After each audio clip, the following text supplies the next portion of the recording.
আসসালামু আলাইকুম। বসুন্ধরা সিটিতে আসছিলাম একটা জিনিস নিতে। তো আজকে বন্ধ। ২-৩ দিনের মধ্যে ইনশাল্লাহ আপডেট পাবেন। তো দুঃখজনক হলেও সত্যি, আমরা আপডেট বা সার্চ দিয়েও দেখছি যে আজকে খোলা, কিন্তু আইসা দেখি বন্ধ। তো আগে ভাগেই না কই, ভিডিওর কোয়ালিটি বা ভিডিও একটু আপডেট আনতে হবে, সেই জন্য তো ওই পাশটা দেখে। তো অনেক দিন ধরে এটা আমাদের একটা প্ল্যানিং ছিল, বা আমার অনেক দিন ধরে প্রায় ৮ মাস ধরে এটা নিয়ে কাজ করতেছিলাম। তো ইনশাল্লাহ কাল পরশুর মধ্যেই এটা যখনই আমরা হাতে পাবো তারপরে ইনশাল্লাহ আপডেট দেব।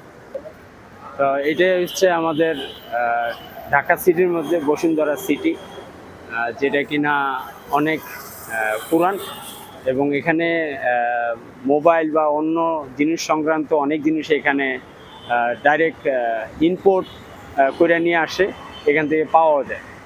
তো ঠিক আছে, ভালো থাকবেন। এখানকার ভিউটাও সুন্দর, কিন্তু দুঃখজনক আইসে আমরা নিতে পারলাম না। অপেক্ষা করেন, ইনশাল্লাহ নেব, হাল ছাড়তেছি না।